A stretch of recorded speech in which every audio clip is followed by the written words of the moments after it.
Dear friends, welcome to his American I.E.L.T.S Training Center. So you have come here for the speaking demonstration class.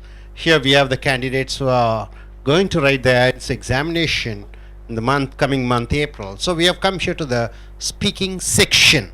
You have three parts in speaking section. Part 1, it is an ice-breaking session where the candidate is introduced. The candidate comes inside the room and he or she is getting interviewed. So all the fear, hesitation, shyness, it is the removing stage 1. And part 2, a topic would be given. The candidate should speak for 1 to 2 minutes and 1 minute for preparation. He or she can take notes, and with the notes he can speak. And coming here to the part 3, it is a real discussion oriented.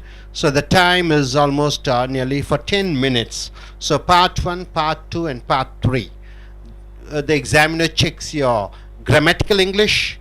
The examiner checks your fluency, your voice modulation, intonation, stressing the words, your body language, your facial countenance expression, your gestures, and how coherently you present your ideas. So this is what this speaking task is all about.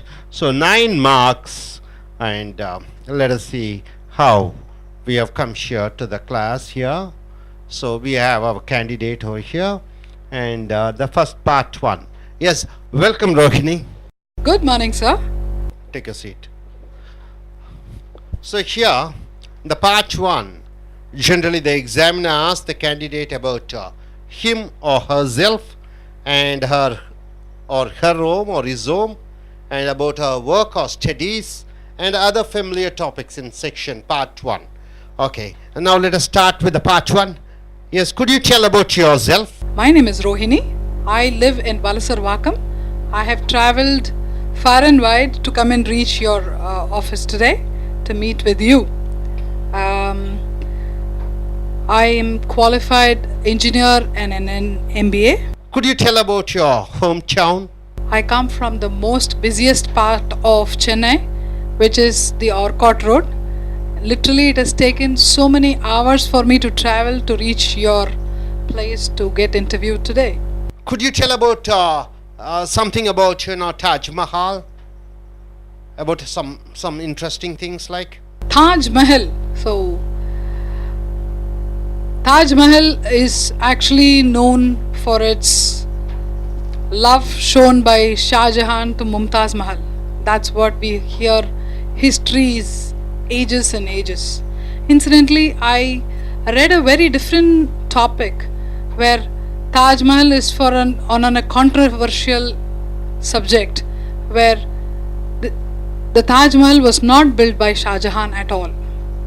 1000 years before Taj Mahal had existed, and as a place which was called Tejo Mahalaya.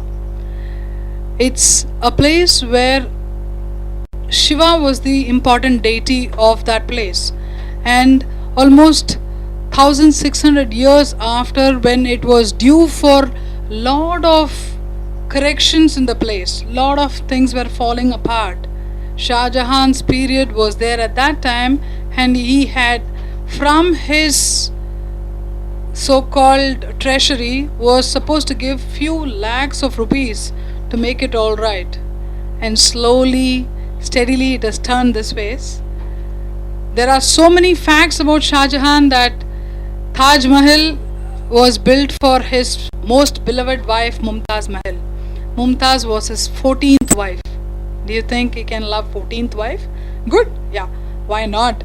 But he had almost 100 wives, 92 children, and Mumtaz Mahal died in the 16th delivery, and she asked only one thing when she was dying: please don't marry again. And he promptly married Mumtaz Mahal's younger sister.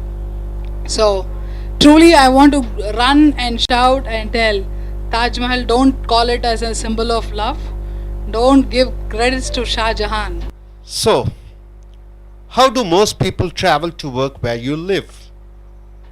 So you live here in Chennai, if I am correct. So how do the people travel to work where you live? How do most people travel in Chennai? Because of thanks to a lot of banks and the credit card holders and things like that, lot of people have bought their own cars and own motorbikes, own vehicles to travel.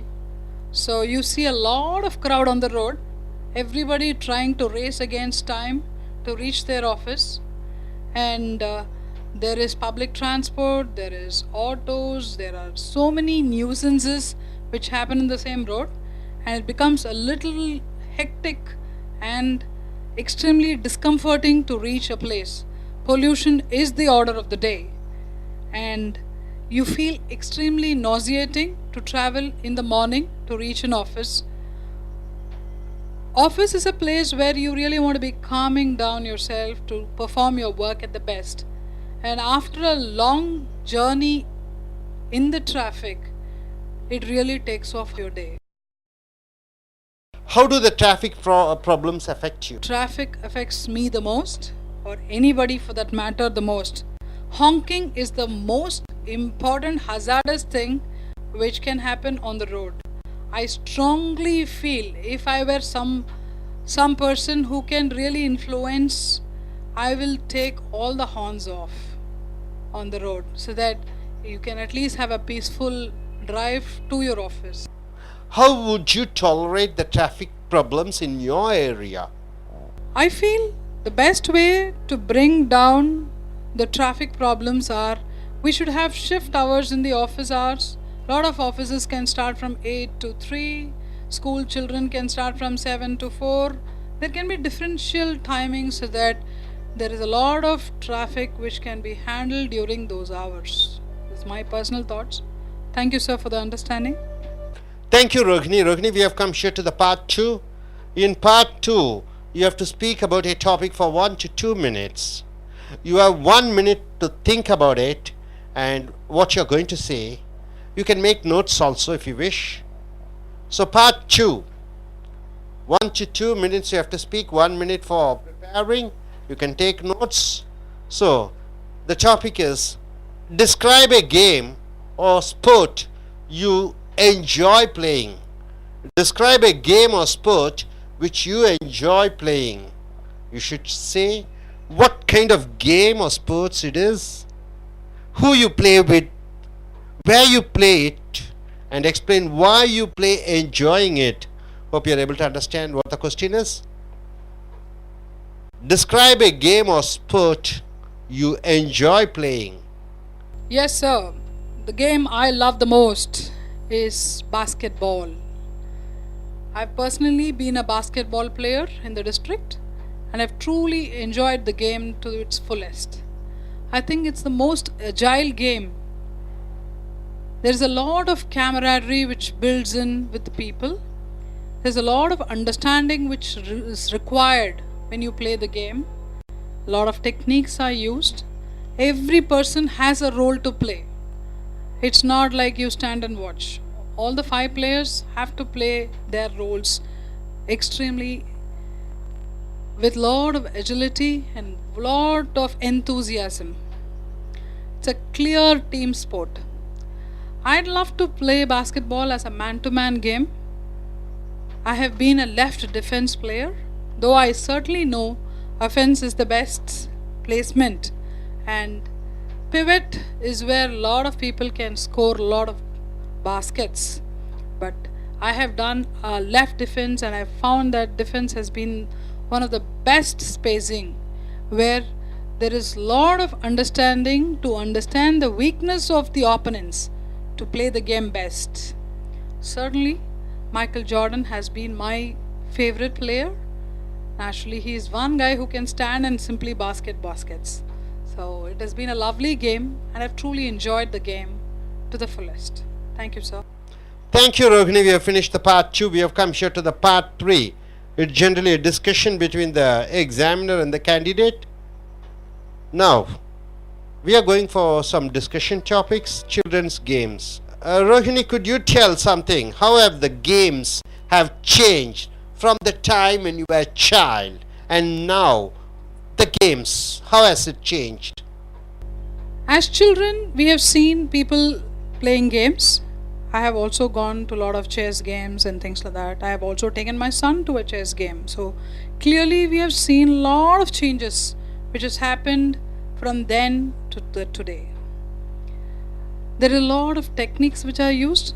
There are a lot of sample pieces. There are a lot of reference materials which are there, which were not there then. So I strongly feel that the game has certainly grossly, really improved in size, shape, technique, names, words, vocabularies, lot of different kinds of players, names, and the way they played games. It's good, Rohini. Could you tell, is these changes or positive changes? And why do you think so? It is positive change. Earlier, let me take the famous example, every single Indian will know it, cricket. And let's go with that game as a simple yardstick for understanding. Earlier, people played to their strengths. Today, they certainly need to play their weakness better, because every opponent is certainly looking at what are their weakness. Earlier, there was no clue of how they have to handle their weakness. Today, every single player knows his weakness, knows his strengths. Thanks to the analysis. Earlier analysis was paralysis, but today analysis is great way to make yourself a better cricketer, better sports person day on day. I think competition is extremely good if it is taken sportively. And I think a game has to be understood as a game and should not cross boundaries more than what it's required. Thank you very much, Rohini. Nice, wonderful performance you have done. Thank you very much.